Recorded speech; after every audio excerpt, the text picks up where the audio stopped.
E aí, estão prontos para mais uma aventura? Então, material na mão, peguem os livros e me acompanhem. Vamos para mais uma videoaula de geografia. Olá, sétimo ano. Como vocês estão hoje? E aí, tranquilos? Beleza, então. Vamos dar continuidade aos nossos estudos em nosso livro, dando início ao módulo 4. Hoje, nós iremos falar um pouco mais sobre a população brasileira. Iremos compreender um pouco mais sobre a diversidade e a desigualdade existente dentro do nosso país. Ao analisarmos bem a imagem apresentada no módulo 4, nós iremos conseguir compreender um pouquinho sobre o que nós iremos falar. Sobre um Brasil diferente. Iremos ver o nosso país com outros olhos, de outra forma. Viram que legal? E de início, nós vamos começar no capítulo 9, aonde o tio Cleibson chega com uma história dos índios para vocês. É isso mesmo. Vamos entender um pouco mais sobre os primeiros moradores desta terra, do Brasil. Para quem não sabe, os índios eram conhecidos como Brasis ou brasileiros. Os primeiros habitantes são eles. Eles eram cerca de 3 milhões e hoje é pouco mais de 800 mil. Opa, tem alguma coisa errada. E é isso que veremos aqui nesta aula. Fundamental. Beleza?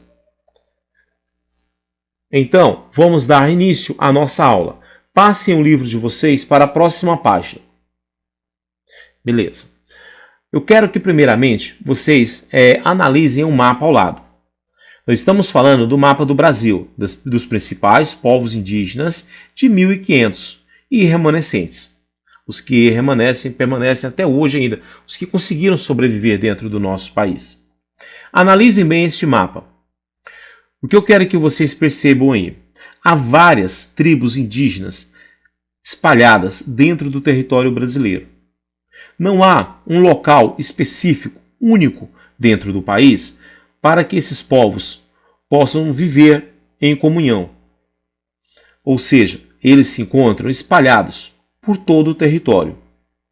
Se pararmos para analisar um pouquinho mais, iremos perceber que em algumas áreas nós iremos encontrá-los com maior facilidade, como por exemplo na porção norte do nosso país. Mas nem sempre foi assim.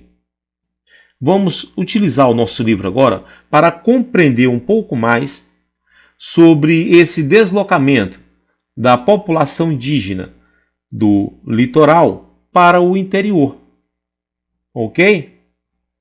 Beleza, então. Vamos começar fazendo uma breve leitura do nosso texto, para compreender um pouco mais. Quando os portugueses desembarcaram em Porto Seguro, no atual estado da Bahia, eles acreditavam que havia chegado às Índias. Por esse motivo, chamaram de índios todos os habitantes que viviam nessas terras. Ou seja, por que o nome índios? Para os primeiros habitantes do Brasil. Porque os portugueses se enganaram ao chegar aqui. Pensando que havia chegado às Índias, deram o nome de índios aos primeiros habitantes que eles viram nessas terras. Compreenderam então? Qual o motivo do nome índios? Um erro português.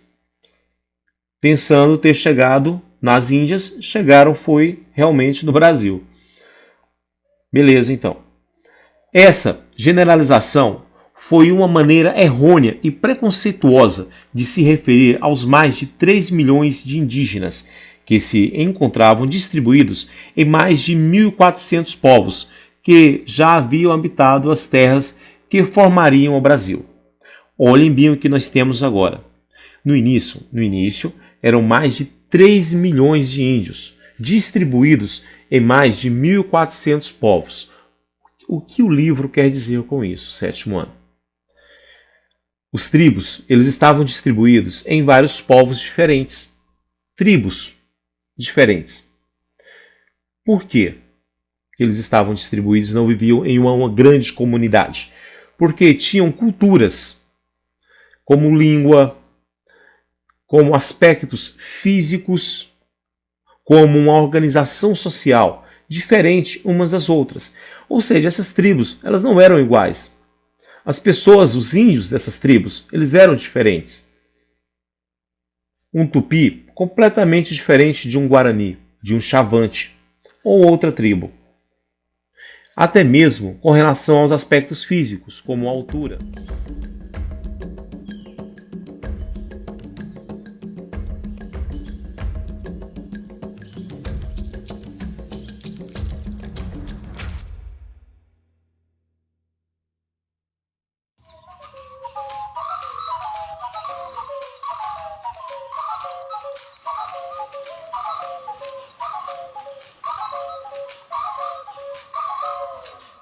Ainda hoje tem pessoas no Brasil que acham que índio não existe mais, que não existe mais índio no Brasil. É como se fosse uma lenda. Os livros didáticos das escolas falam dos índios de 500 anos atrás.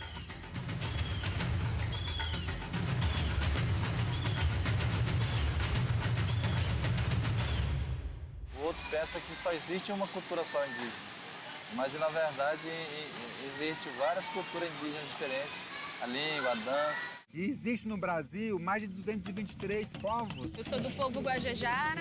Riquibato, Uicuru, Uaiuai, Baconan, Cariri, Chucuru, Mamãe, Canela, Guarani, Kaiowá, Carajá, Surinhim, Matiz, Xerente, Guaçupocaldo. Terena, Pataxó. O que me faz ser indígena é o fato de eu reconhecer de onde eu vim, de eu defender quem eu sou. Eu posso ser uma repórter, um jogador de futebol, né? Eu posso ser tudo o que eu quiser sem deixar de ser índio.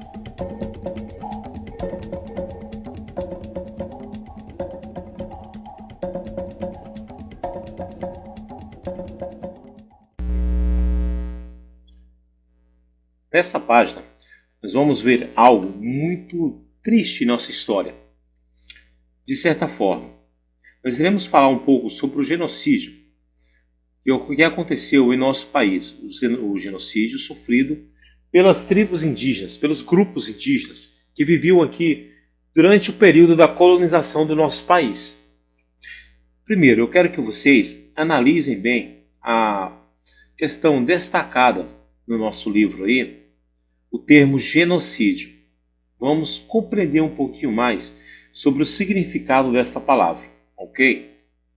Olhem só, genocídio refere-se ao extermínio de um grupo étnico ou religioso, de uma cultura ou civilização. Aplica-se ainda ao massacre de um grande número de pessoas, identificado como povo ou população.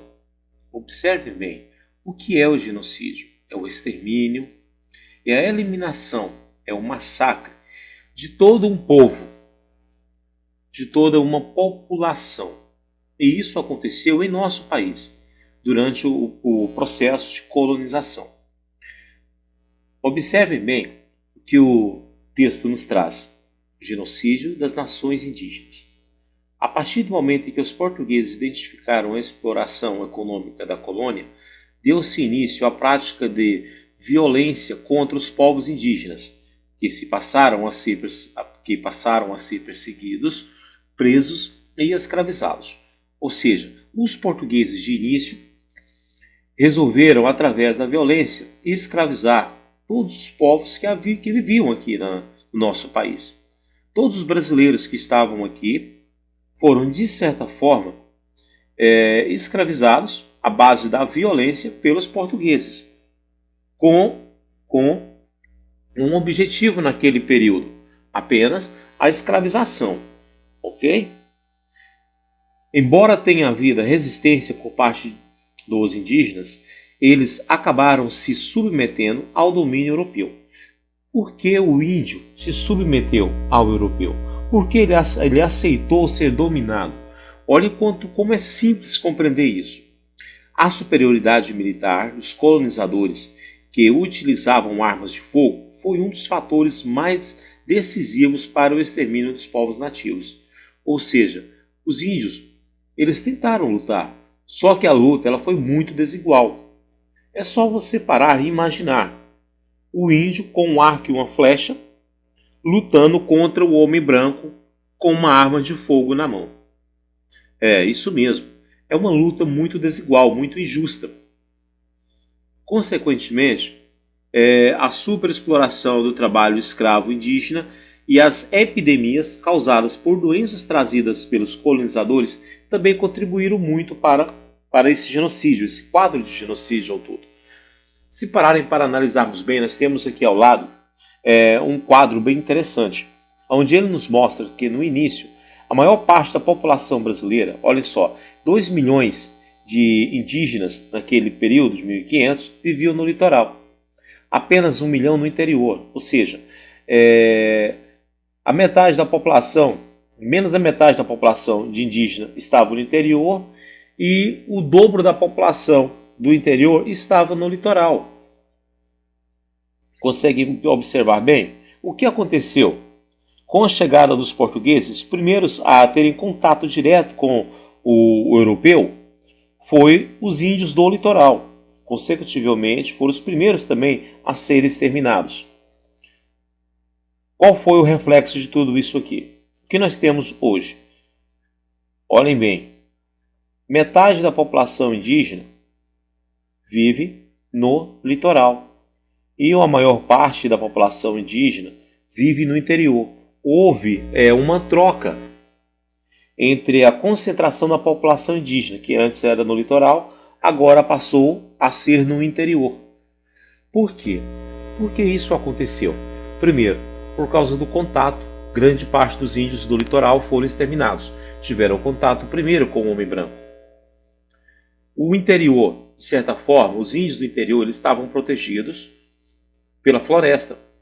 Naquele período, o homem branco ele teve muita dificuldade para adentrar o interior do nosso país, por causa das densas florestas, por causa da vegetação nativa daquele período. Era muito densa, era muito grande a vegetação naquele momento. Então, o índio do interior ele conseguiu, de certa forma, com a ajuda da própria natureza, conseguiu se proteger do homem branco, de forma indireta e também de forma direta. Olha agora no gráfico. Acharam um gráfico aí na página 141 do livro de vocês? Beleza, então. Quero que vocês analisem bem esse gráfico. O que nós temos aqui? A população de azul aqui, a linha azul, ela representa a população de índios do litoral. Ela era muito grande, ela foi quase que totalmente exterminada.